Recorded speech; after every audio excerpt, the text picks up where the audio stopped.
Hi there, and welcome to this Mad Sense video in which I want to talk about some characteristics of the unusual stimuli associated with what we call hearing voices.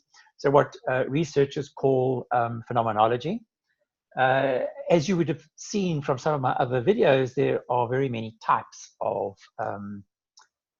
stimuli that come with this experience. And what I want to do is kind of theme those types in particular ways. So I'm going to show you 9 types in 3 themes, that are kind of progressively more invasive, if you like, in terms of how they're actually experienced.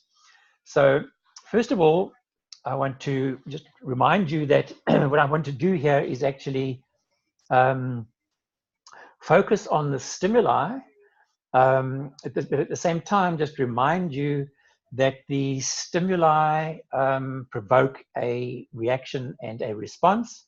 And of course, that happens so quickly, of course, that we are talking about the outcome of the questions that it provokes us to ask. That's the piece we talk about, because that happens kind of so quickly in the mind. And what I'm trying to do here is say, remember, that's the context in which we're evaluating it. But actually what we want to do is come back to saying, what do the stimuli actually look like? And that's what I'm really trying to do here. So I'm simply saying, you must remember that what the brain does is it actually brings a projection into the mind very quickly. So when we receive a stimulus, this again is just Bayes' theorem of perception. When we receive a stimulus or a kind of sensory input, we evaluate that in terms of what's expected, which is based on our history and learning. That produces a physical reaction. Okay, so that's the brain doing all this automated stuff.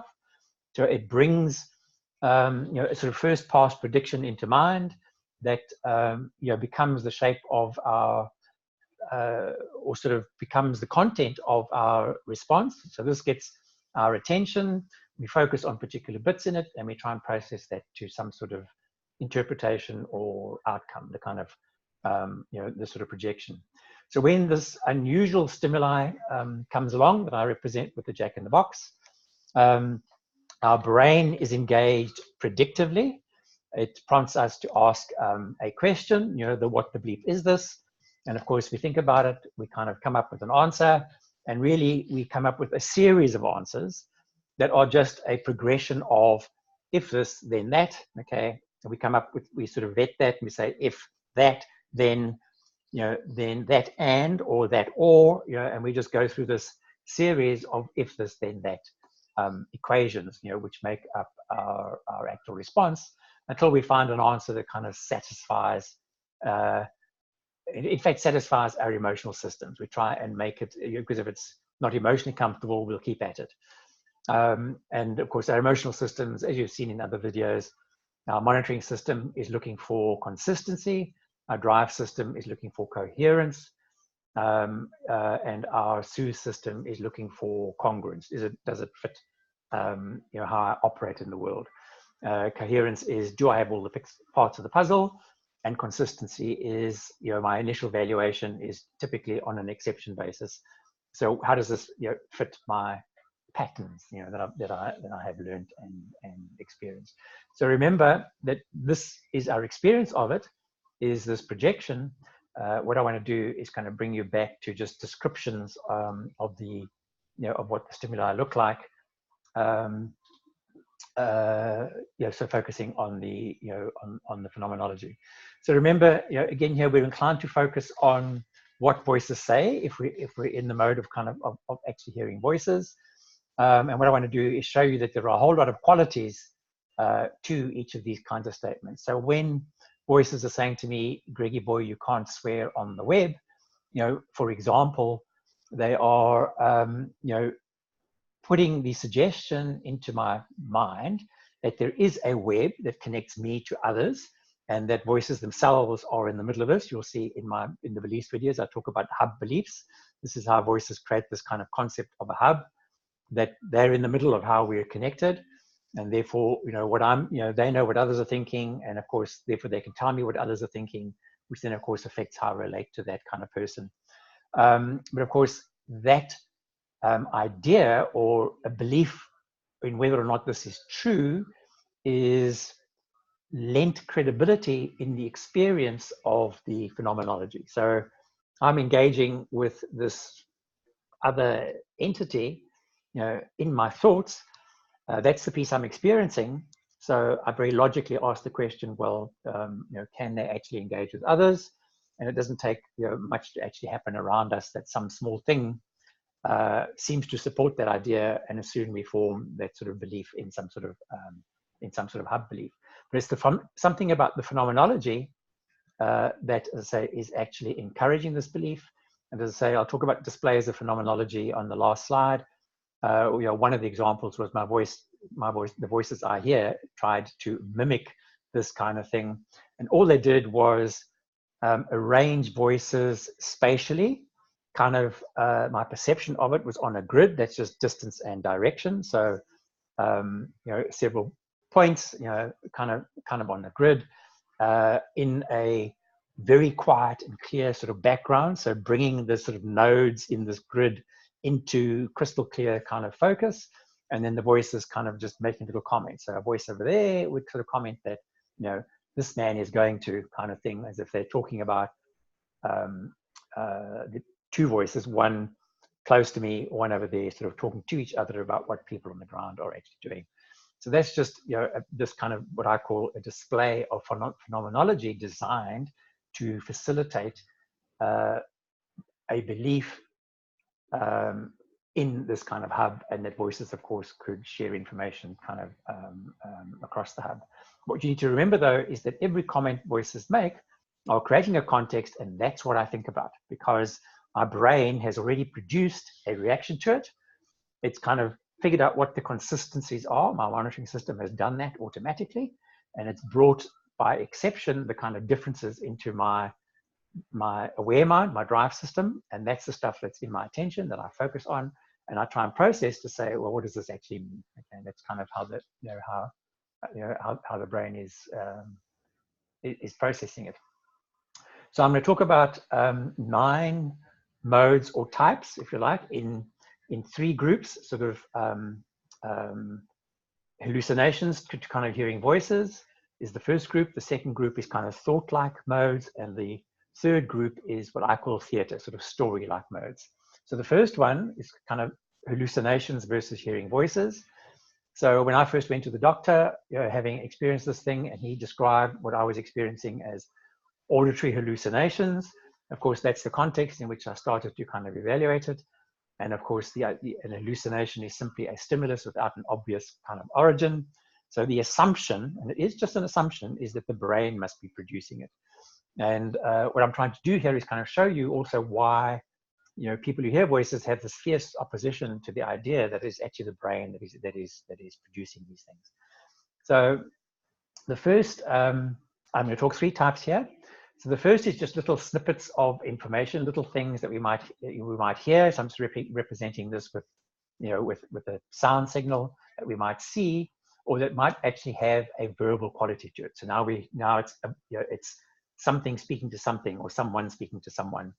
And of course, these are just different kind of degrees. So this is just a noise. I can dismiss that sort of easily. Seeing something is a bit more, that I can't verify and check, kind of say, I'm more likely to say, okay, my brain is doing something sort of strange. But when I actually hear voices, again, sort of talking about something at a distance that actually is not relevant specifically to me, this is what I'm sort of calling a snippet. Of course, each of these is raising questions, in a very different way. So this one I can easily dismiss. This one, if it happens once, I might dismiss it. If it happens several times, I might start to say I'm seeing things. And of course, over here, I'm going to start to say, not just hearing things, but hearing people. So this is, of course, is what I'm sort of calling snippets. And these we're clearly identifying as external, except possibly this one. But I mean, normally we're seeing something that is, it's an object over there that we're seeing. So this we kind of typically are identifying as external. Others, we might kind of start to identify more as sort of internal. So smell, taste, touch, or even a kind of a feeling, just an emotion, which I'm representing just here by the star on the heart. These are things we kind of associate much more with the body. I mean, obviously, smell and taste do come sort of externally, but we might taste the fillings in our teeth and say, oh, I've got a metallic taste in my mouth, or we might have an aftertaste, for example, from a cup of coffee. That's a sort of bitter thing, and we're just kind of saying, okay, that's still something that's hanging around, sort of, in the body. So these we're a little more inclined to interpret as sort of internal. But when we sort of hear voices or we hear people talking about sort of what we're doing, of course, that provokes a whole set of different questions, because now we want to know who it is, and of course, why they're talking about what we're doing. So you saw in my sort of first episode videos, I heard two people talking about what I was doing. He seems to be okay. He eats better than we do. Of course, I very specifically asked the question, well, who is this? And I actually filled in an answer based on the context that I was in. They had to be able to see what I was doing. It had to be from the external fire escape. Therefore, it had to be the neighbors, because they were the only people with access. So I've actually filled in an answer. But of course, this now is much, much more personal. It's about me. It's about what I'm doing. So of course, I'm interpreting this very, very, very, very differently. And of course, when this persists, this over here might be something occasional. It's one sort of context. When this kind of persists, of course, it invokes a completely different context. And of course, when we describe this thing as hearing voices, you're thinking something like this. You're not actually thinking something like this, where I'm experiencing this as something. Obviously, voices are not me. He seems to be okay. Someone talking about me. He eats better than we do. That's obviously two people talking about the food that I'm eating, okay? And it's very clearly coming from something that is not me. As I say, this was very much, at first kind of at a distance, two voices, a male, a female. So I was looking for all that corroborating evidence that it was, about which led me to the belief that it was my upstairs neighbors. So over here, we've got this sort of combination of doubt and belief. And of course, as soon as this thing persists, so in the first day, I decided it was the neighbors, and it was okay. They were just checking up on me because I had hurt myself. On the next day, when it persisted, that kind of chain of evidence made kind of no more sense. And I believed it was the neighbors, and I had doubts about why they would be doing this and what it meant, of course. So this combination of doubt and belief is sort of one thing. Over here, we're happy to believe that this is somebody that is psychic. They have access to some sort of knowledge of the world, and it doesn't seem threatening. In fact, we're curious about it.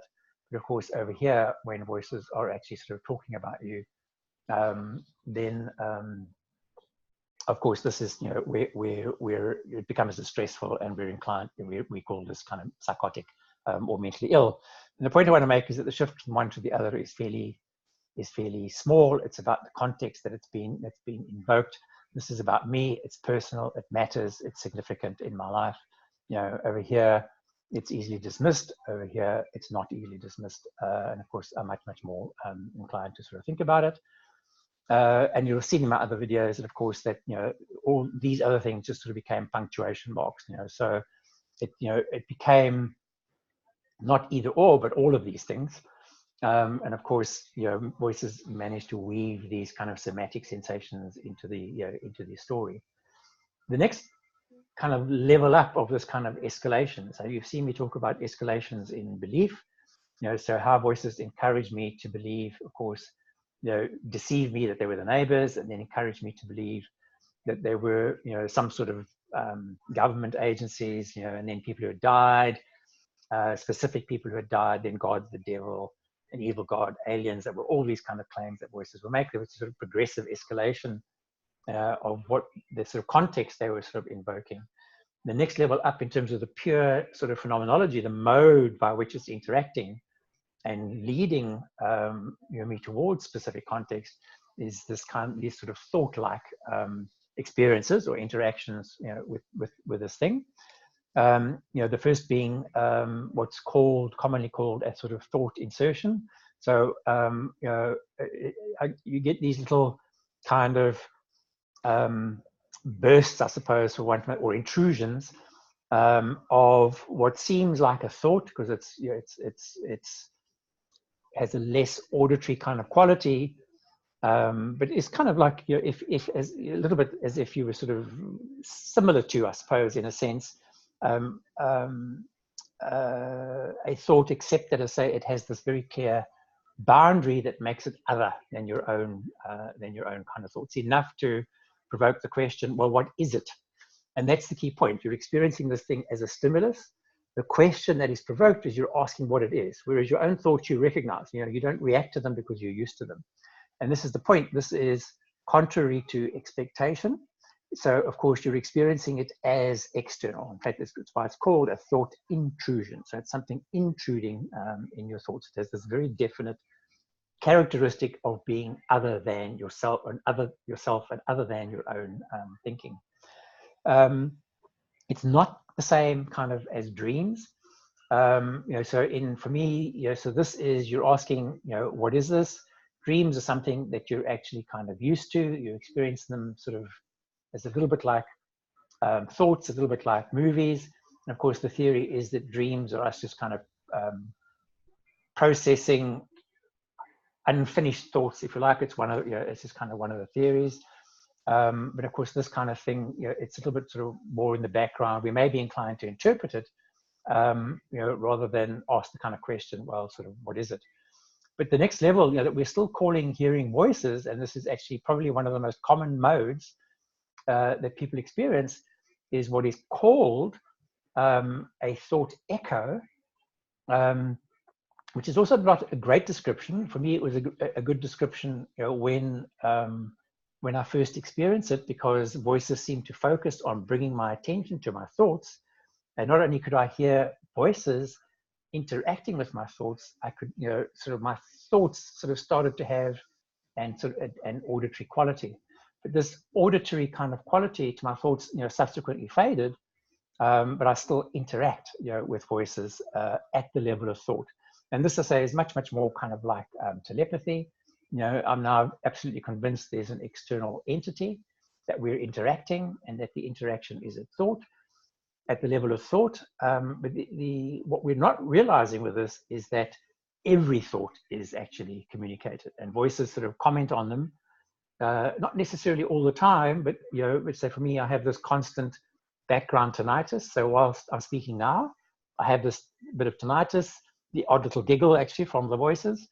As you can see, I'm struggling to get this across as succinctly as I'd like to. This is what voices are giggling at. But nevertheless, I say it's this interaction. And of course, the implications of this are, okay, so if voices are interacting with my thinking, then what does that mean? Okay, so it means I'm interacting telepathically with this other entity, and I actually don't know what that means. I mean, I don't know, you know, so voices, you know, for example, have come along and told me about something, someone that's standing outside that I couldn't see, for example. So this is voices to kind of demonstrating, if you like, that they know something that's already happened. Of course, they try and translate that to stuff that's about to happen. But this, for me, in my cases, when we analyzed it, it was always stuff that had already happened. Just that I didn't know about it yet. So, I mean, I was walking outside, for example, the garden I was in was walled, and they kind of said, well, there's somebody standing outside there with a car, you know, and it was a big car, and they was going to bundle me in the boot. That was actually the story. Of course, and I opened the door to the carport outside. Of course, here is this car parked outside here with somebody standing next to, you know, kind of standing next to the, you know, next to the boot. So it's a little incident, but that little incident, of course, obviously sticks in my memory. It's evidence, if you like, that voices seem to know something that I didn't. And of course, they try and escalate that to kind of saying they can influence the thoughts of others. You know, that there are, you know, not only can they see things, but they can actually influence. They sort of influence things. And of course, that's creating this kind of belief and doubt. You know, so I have this in the same as the kind of previous one. It's not transparent, so you don't trust it. And of course, you don't know what the implications are. So on the one hand, you have the strong belief that you're interacting with something. And of course, you have these sort of doubts about what it is. But I say the big difference here is I'm not just hearing things, you know, hearing voices now, hearing things or hearing voices. I'm interacting with something at the level of thought, and my thoughts are shared. And of course, that completely changes the game because these things are not kind. In fact, they're aggressively kind of interfering with your thinking. They're aggressively asserting that what they know has relevance, that they know stuff that I don't know. And of course, all of these things, of course, that sort of stuff that this information that is not shared, not transparent, not known, or is known to me and not known to you, is something that voices abuse kind of an awful lot. And they say, and we're inclined, to kind of others are inclined to sort of translate this as a sort of an internal, an internal narrative that I'm, self-critical or critiquing my own kind of thoughts. That's not it at all. I'm recognizing this little packet of information that arrives as completely not me, completely uncharacteristic kind of me. This is experienced as kind of interfering. And actually dreams, I mean, I don't see them as relevant to this kind of thing at all, other than that it kind of is this sort of idea of sort of story that we sort of interpret in some way.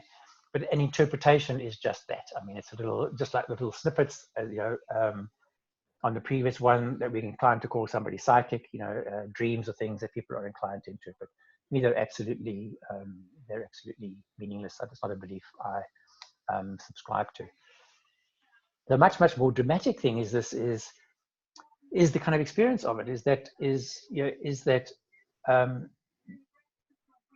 voices are able to use these basic building blocks to construct a whole story that's given credibility in special effects based on this sort of combination of unusual sensory sort of experiences that are poorly described by the term hearing voices, and also cannot be described just in terms of our kind of 5 senses. I mean, there's temperature, pressure, distance, clarity, timing, all of those things that voices then put together in what I call kind of theater, which is about roles, the role of voices, the role of myself, characters, they kind of create all these new characters that are actors in this kind of play that they're putting on, and an audience, and who that sort of audience is. So this is my attempt at drawing a stage. So I spoke earlier on about these kind of displays of phenomenology.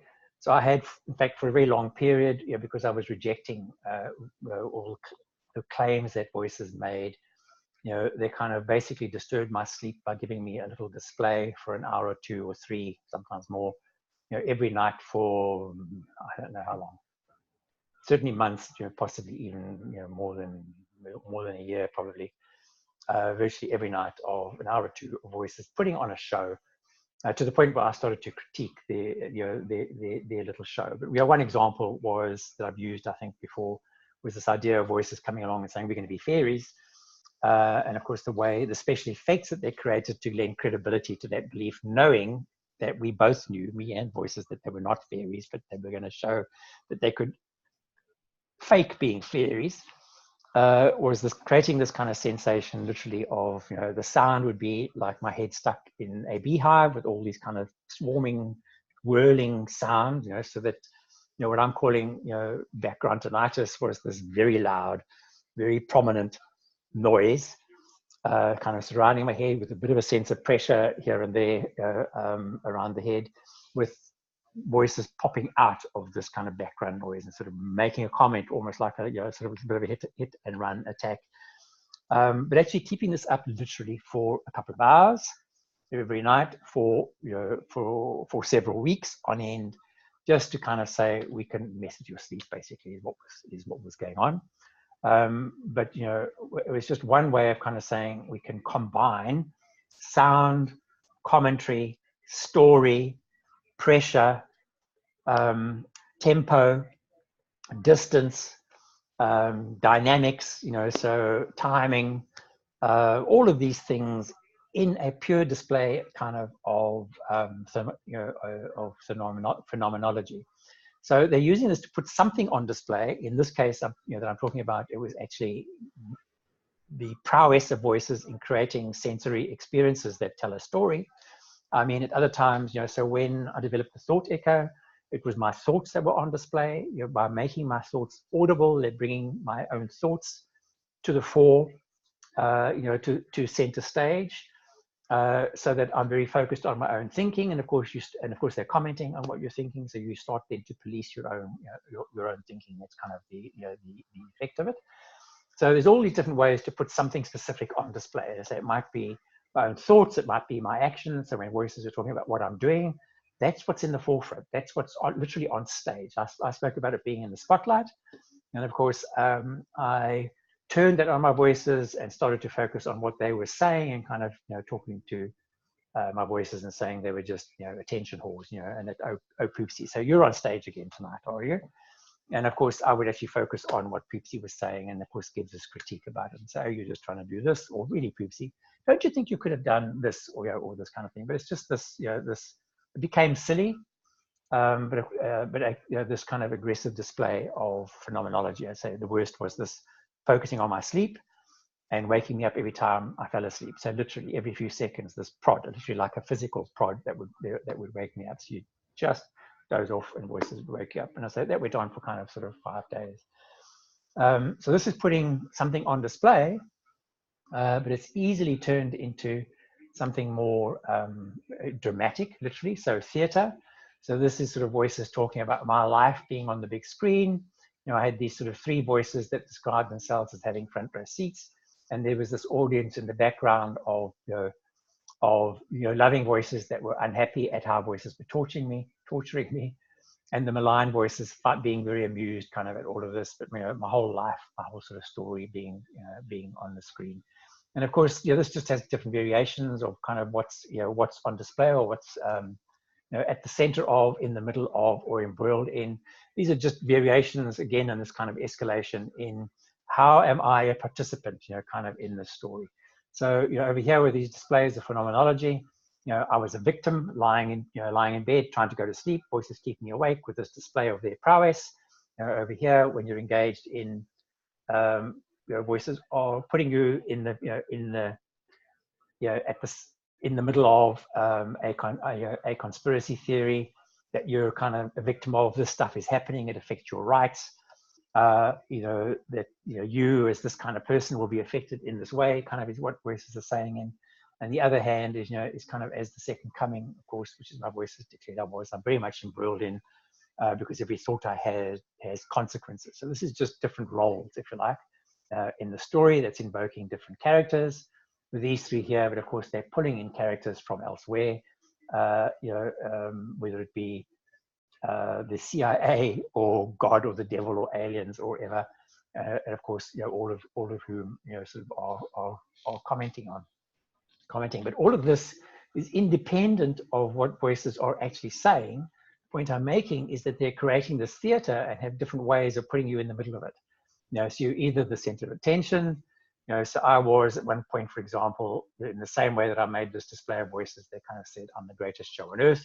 And of course, they had all these voices coming along and visiting and, kind of listening to me interact with these 3 voices. They kept bringing these audiences, or for example, this panel was interviewing me for being the second coming. And of course, there were all these audiences from other planets coming along to hear what I'm saying. Really, all this soap opera, drama, conspiracy, cosmic opera that voices invented, just a million ways to do the same thing, basically, is put me in the middle in some way or another, insert this conflict, good and bad, loving voices versus miserable voices, good and evil, autocrats, Democrats. I mean, take your pick. Just all sorts of variations on inserting conflict. And of course, all of this obviously is, there's lots of acting going on with it. And there's this whole lot of sort of body language that comes with it. I've just decided to simplify it by calling body language. But of course, all of this is not just, these voices are taking on all sorts of personalities, all sorts of roles, all sorts of characters. So, I mean, this is clearly nothing like an internal narrative, okay? And of course, the idea that my brain could produce this stuff, could produce these special effects, of loud noise, pressure, swirling, So like your head being kind of in a beehive, and produce all these kinds of stories with all these characters, with all these emotions, what have you, is just, is just nonsense. So this is why, as I say, we have this kind of very strong belief, obviously, that it's something else that we're interacting with, is that it is upping its game all the time, as I put it, by creating new kinds of scenarios, and that are just very, very, very, very difficult to describe. And of course, because you haven't experienced it, you're interpreting it in the context of an hallucination or an internal narrative. Or we just being hypercritical or something, because a lot of voices are actually critical. But of course, I say it's much more than that, and I'm hoping that you will actually get some kind of indication of that, as I say, from this video. So once again, I'd like to keep as much of this as possible free for people who hear voices. To do that, I have this fundraiser on crowdrise.com called Someone You Know Hears Voices. If you'd like to comment on social media, please use the hashtag made sense. So thank you for listening.